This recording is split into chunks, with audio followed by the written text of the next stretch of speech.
Bacaannya wa asyhadu anna Muhammadan abduhu, dan aku bersaksi bahawa Muhammad adalah hambanya, hamba Allah. Bukan apa? Nabi Muhammad adalah hamba Allah. Nabi Muhammad adalah hamba Allah, bukan apa? Bukan sekutu bagi Allah. Ya. Maka baginda sallallahu alaihi wasallam sama sekali tidak memiliki apa juga sebahagian atau apa-apa juga ciri-ciri ketuhanan Allah Subhanahu wa taala. Kenapa? Kerana baginda adalah seorang manusia biasa seperti kita. Cumanya baginda dimuliakan dengan risalah, dengan wahyu, ya, di samping sifat-sifat akhlak yang Allah kurniakan buat baginda sallallahu alaihi wasallam, ya. Seperti mana dalam surah Al-An'am ayat yang ke-50, ya, qul la aqulu lakum indi khazainullah wa la a'lamul ghaiba wa la aqulu lakum inni malak in attabi'u illa ma yuha ilai. Katakanlah, aku tidak mengatakan kepada kamu perbendaharaan Allah di sisiku. Aku tidak mengetahui perkara gaib, dan aku juga tidak mengatakan bahawa aku malaikat. Sebaliknya, aku hanya menurut apa yang diwahyukan kepadaku. Ya. Dalam hadis, ya, yang diriwayatkan oleh Bukhari Muslim, Nabi sallallahu alaihi wasallam berkata apa? Innama ana basyarun mithlukum. Sesungguhnya aku manusia seperti kamu. Ansa kama tansaun. Aku lupa seperti kamu. Ini dalam satu peristiwa, ya, Nabi lupa dalam salat, ya. Jadi Nabi kata apa? Sungguhnya aku manusia seperti kamu. Cuma kita kata cumanya baginda dimuliakan dengan wahyu, dengan risalah Allah Subhanahu wa taala, ya. Maka kerana itu wa asyhadu anna Muhammadan abduhu wa rasuluh, ya, hambanya dan rasulnya. Rasul, utusan, pengantara antara Allah dengan makhluknya, dengan manusia, ya. Kalau kita lihat perkataan wa asyhadu anna Muhammadan abduhu wa rasuluh, hambanya dan rasulnya, dapat kita lihat bagaimana, ya, kita tidak melampau dalam hubungan kita dengan Rasulullah, dalam interaksi kita dengan Rasulullah. Kita tidak melampau dari segi terlebih menghormatnya atau terlebih mengagungkannya sehingga kita meletakkannya setaraf dengan Allah.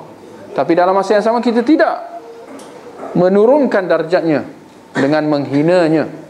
Sebaliknya, kita bersikap adil seperti mana yang dituntut, dan kita meletakkan Rasulullah sallallahu alaihi wasallam pada tempat yang selayaknya.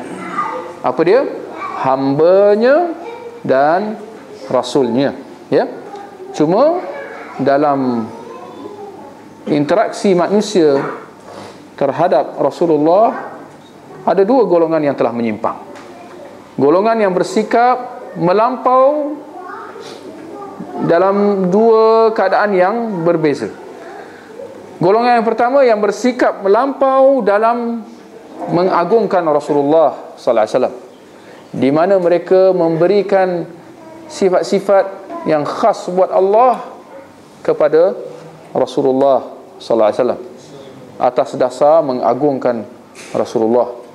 Maka mereka mendakwa bahawa Rasulullah memiliki ilmu-ilmu ghaib. Contohnya, mereka mendakwa bahawa Rasulullah mempunyai kuasa mentadbir, yarhamkallah, dalam alam ini. Yang mana ini jelas menyimpang daripada erti kata mengagungkan Rasulullah dengan erti kata yang sebenarnya. Jadi mereka melampau dalam mengagungkan Rasulullah sallallahu alaihi wasallam, sehingga pengagungan mereka, ya, menjerat mereka ke dalam lembah syirik. Waliyadzubillah. Golongan kedua yang sebaliknya adalah yang bertentangan dengan golongan yang pertama sama sekali, di mana mereka tidak meletakkan Rasulullah pada tempat yang sebenarnya. Sebaliknya, mereka mendustakan baginda sallallahu alaihi wasallam. Mereka menganggap bahawa Rasulullah adalah manusia biasa seperti mereka. Mereka mendustakan, mereka tidak mempercayai bahawa Nabi Muhammad adalah seorang rasul. Ya. Maka mereka mengatakan bahawa Rasulullah ini tidak lebih daripada seorang yang bijak, seorang genius. Ucapan ini ada yang berkata, ada yang mengucapnya sehingga ke hari ini. Kalau ada yang tengok satu YouTube tu lah, di YouTube ada seorang dekat Mesir. Mesir ni sekarang sejak kejatuhan ini selit keluar sikit je. Sejak kejatuhan presiden yang lepas tu, Presiden Mursi tu, sekarang ni segala bentuk manusia keluar yang melampau dan ekstrim dua-dua, ifrat wa tafrid, melampau dalam agama. Ada yang terbalik, yang liberal, nak membebaskan diri mereka daripada agama, terbalik. Ya, kalau melampau dalam agama, inilah golongan khawarijnya dan golongan sufinya. Dan sebaliknya liberal, apa lagi satu? Liberal dan apa? Pluralisme. Ni keluar ni. Ini yang pluralisme ni lah dia.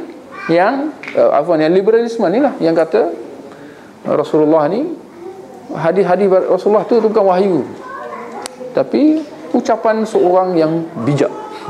Rasulullah ni bijak. Pula kita kata Rasulullah bukan bijak.